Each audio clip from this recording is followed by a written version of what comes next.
માતાજી, જય બાબા રામદેવ પીર મિત્રો અને મિત્રો જેની માથે બાબા રામદેવ પીરની મેર હોય ને એને તો પછી સદાય લીલા લહેરા જાય ને એવા જ ભગવાનના નામ સાથે આપણે આજના બ્લોગની શરૂઆત કરી. આજે છે આપણે 15મી ઓગસ્ટ એટલે કે દેશ સ્વાતંત્ર્ય દિવસ અને આ રિયો મોહન આજ છે આપણે જો 15મી ઓગસ્ટ એટલે આપણે સવારમાં ગયા તા ગામમાં ઘડી. અહીંયા હોય ને આપણે નિશેડે સરકારીમાં હોય, અમાર નતું, અમાર રજા હતી, અમારે અહીંયા નથી ગયા.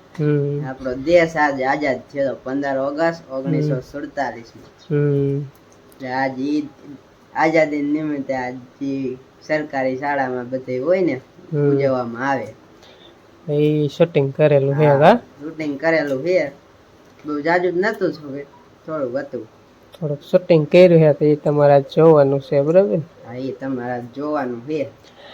બાકી તો અત્યારે જો વાગી ગયા 12 થવા આવી ગયા તા અમારે સાહેબ. હા, ક્યારેક ક્યારેક આવે ને એટલે કડીક રે અહીંયા, કારણ કે આ રસ્તો ખરાબ છે, લાઈન પર ઓછા હાલે. આપણે નેતપડાનો રહ્યો ને આ રસ્તામાં હાલે એવું જ નથી હરખું, રોદા જ છે. આવ્યા હતા અત્યારે બેઠા હતા, વાટી ચડી ગયા.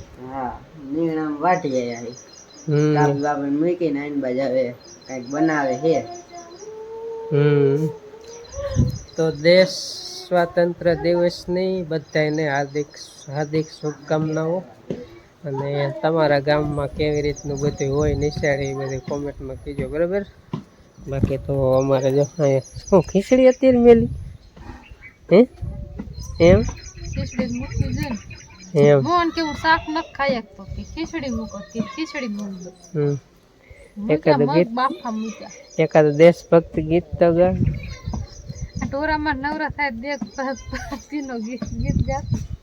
અમે ભેંસનું ગાણા ગાય, એ ભેંસ ભૂખી છે ને ભેંસની નીણ વાટો જાણે ને ભેંસને તરસી છે ને એ નીણ નાખી દે ને તડકે બાંધી દે, એવું અમાર ગીત હોય. બીજા અમને ગીત ન આવડે. ભારત મારો દેશ છે કે એ તો ખબર છે, આપણો જ છે કે બીજા થોડા કઈ છે.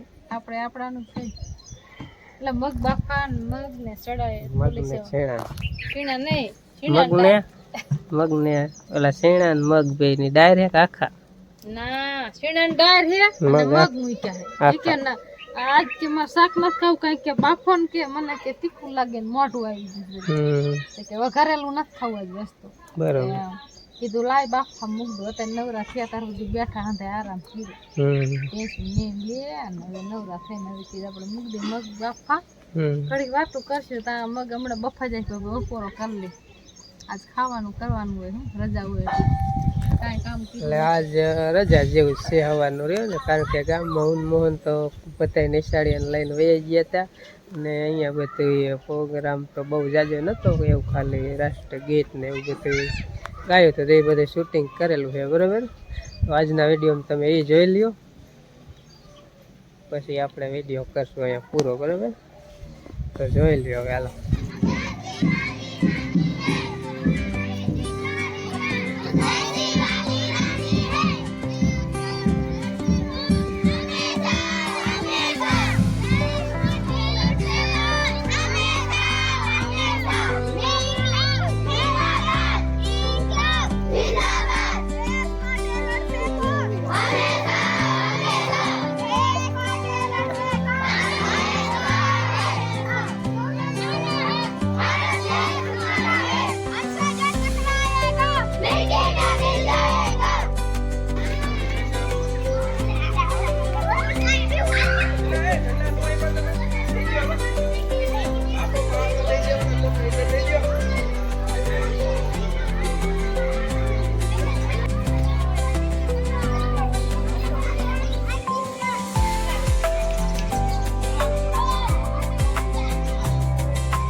आदमी की शान का है, कुछ नशा तिरंगे की आन का है। हम हर जगह लहराएंगे तिरंगा, क्योंकि ये नशा हिंदुस्तान की पहचान का है। सर्वोच्च बोलो भारत माता की जय, जय वंदे मातरम, जय हिंद। अस्तु।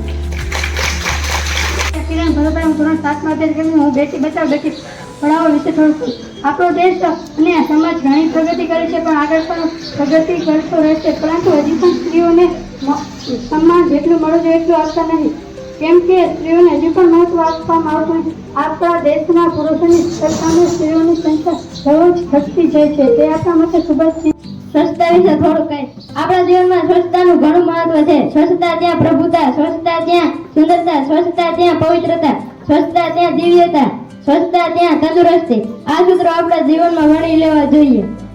શરીરની તંદુરસ્તી માટે શરીરની સ્વચ્છતા ખૂબ જરૂરી છે। આપણે આંખ, કાન, નાક, વાળ, ચામડી, નખ, દાંત વગેરે જેવા અવયવોને સ્વચ્છ રાખવા જોઈએ। જો આપણા કપડા સ્વચ્છ હશે અને આપણું શરીર સ્વચ્છ હશે તો આપણું મન પણ સ્વચ્છ જ રહેશે। આજના સ્વતંત્ર દિવસ નિમિત્તે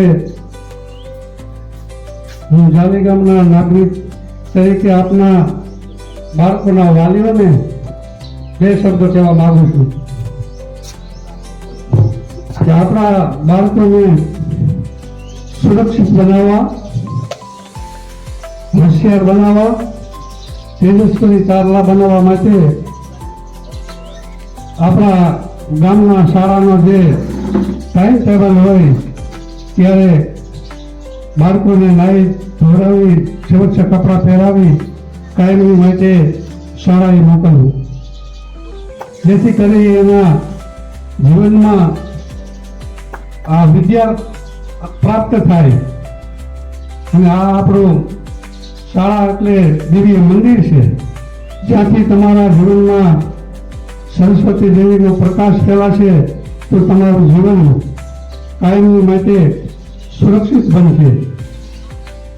અને જે વિદ્યાર્થીઓ આપણી શાળા બંધ હોય ત્યારે અહીંયા ખોટા દિવાલ ઉપર કે ઝાડ પાનને નુકસાન કરે છે એ ન કરવું જોઈએ। આ આપણું મંદિર કહેવાય। આમાંથી દરેક બાળકોને વિદ્યા પ્રાપ્ત થાય।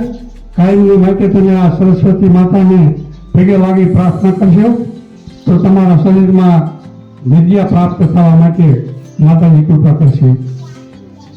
દરેક બાળકોને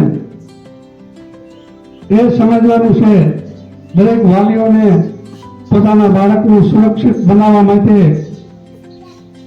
દરેક વ્યસનમાંથી મુક્તિ આપવી જોઈએ। કોઈ જાતનું વ્યસન ન હોવું જોઈએ।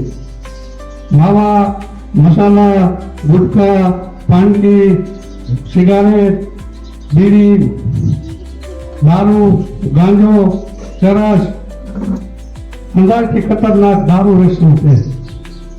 જ્યારે આપણું બાળક કોઈ પણ વ્યસનમાં લાગી જશે ત્યારે એની જિંદગી બરબાદ થઈ જશે અને એની ભણતર પણ કંઈ પ્રાપ્ત નહીં થાય। પણ આપણે લાભ વધુ થાય એવું કરવું જોઈએ। અત્યારે આપણા દેશમાં 3 મિશન હાલે છે। એક પેડ માં કે નામ, દિવસે દિવસે પ્રગતિ કરવા માટે બધા વૃક્ષો કપાય, એની અસર વાતાવરણ ઉપર પડી। હવે સરકારને ખબર પડી ગઈ કે આ બધું ક્લાઇમેટ ચેન્જ થઈ ગયું છે, હવે વૃક્ષો વાવવાની જરૂર છે। એટલે શાળાથી જ શરૂઆત કરી છે કે એક પેડ માં કે નામ। દર વર્ષે 4 થી અમારે પ્રોજેક્ટ ચાલુ જ છે કે જેટલા બાળકો એટલા વૃક્ષ વાવવા। જગ્યા ન હોય તો ગામની જગ્યામાં વાવવાના, મંદિર હોય, તળાવની પાળ હોય અહીંયા। ગામમાં જેને રસ હોય નર્સરીમાં મફત વૃક્ષો આપે। તમે તમારા વાડીએ શેઢે વાવો તોય ભલું જ છે, હવામાન ચોખ્ખું થાય છે, પક્ષીઓ માળા બાંધશે।